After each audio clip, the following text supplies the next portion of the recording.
Bonjour, Morning Brief du 20 février 2018.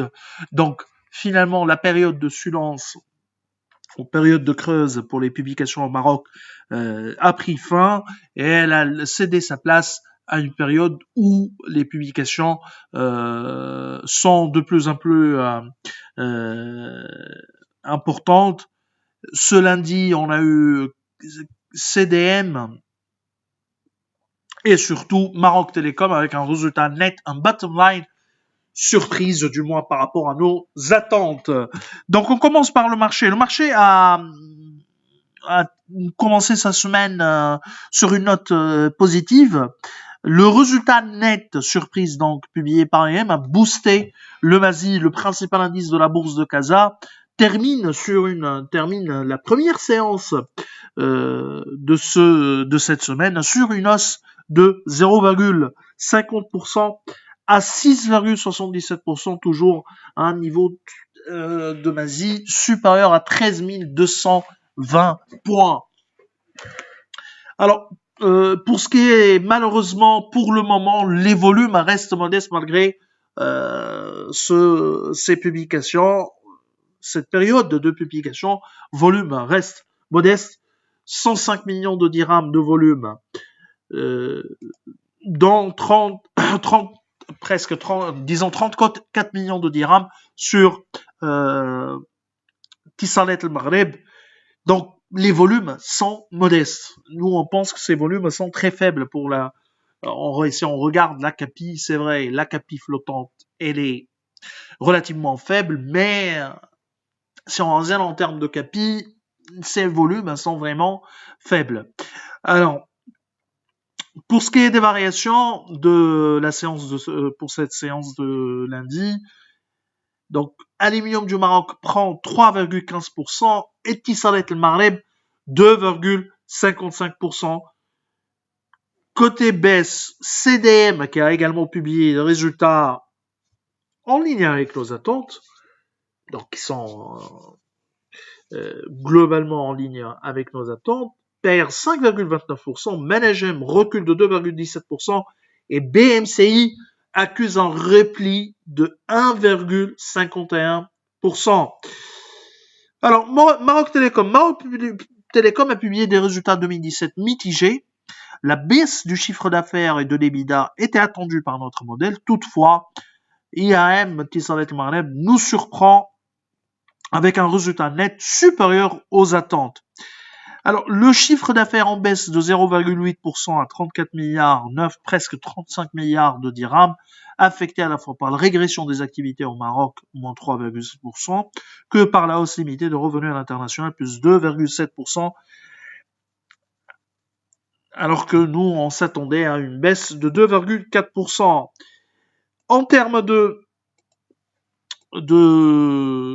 donc, ce qui est bien, c'est qu'il y a eu un retour à la croissance durant ce T4 avec des revenus en hausse de 4,3%. Alors, en ce qui concerne l'EBITDA, il est en régression de 2,5% à 16 milliards 8, avec une marge d'EBITDA de 48,2%, en baisse de 90 points de base. Nous, on s'attendait à une baisse de 1,1% avec une marge d'EBITDA de 49,8% prévue par Alpha Mena. Donc, résultat net en hausse de 1,9% à 5 milliards 7. Nous, on s'attendait à un résultat, bien sûr, ajusté à 5 milliards 334. Cette hausse donc est liée à la résistance face aux applications voix IP au Maroc et à la forte progression du résultat net des activités internationales, notamment les nouvelles filiales Brand Move, parvenues à générer un résultat net positif important. En outre, le conseil de surveillance donc de Maroc Télécom propose la distribution d'un dividende de 6,48 dirhams par action en hausse de 1,9% par rapport à 2016. Nous, on s'attendait Famela s'attendait à 6,36 dirhams par action. Alors, notre modèle sera actualisé dans les prochains jours. Il y a également CDM qui a publié ses résultats en 2017, qui a annoncé ses résultats en 2017. Donc, CDM termine l'année 2017 avec un résultat net part du groupe en hausse de 18% suite à un important repli du coût du risque, atténuant ainsi l'impact d'un top line quasi stable. Donc, le comportement des différentes divisions du PNB était mitigé, porté principalement par les commissions et les activités de marché contre une baisse de 1,5% de la marge d'intérêt à 1,7 milliard, parfaitement en ligne avec nos attentes. Les crédits de la banque ont progressé de 5,8% à 39,3 milliards de dirhams, couplé à une baisse des créances douteuses de 3,1% à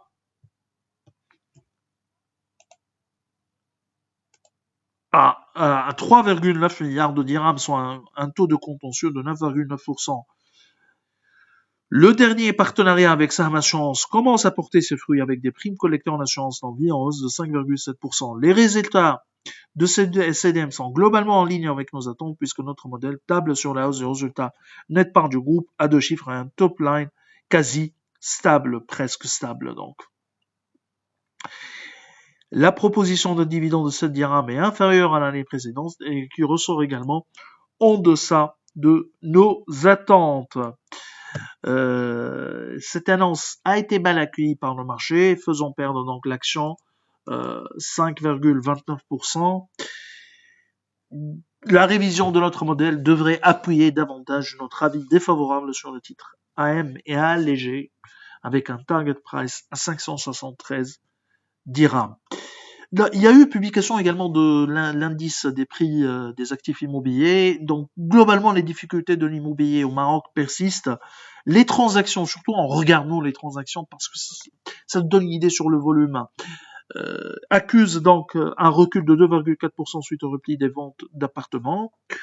En outre, l'indice des prix des actifs immobiliers a accusé une baisse de 1,3% en T4 2017 versus 1% de croissance au T3. Sur l'ensemble de l'année, l'indice des prix affiche une progression de 5%, alors que les transactions ont essuyé une baisse de 7,6% contre une hausse de 8,4% en 2016.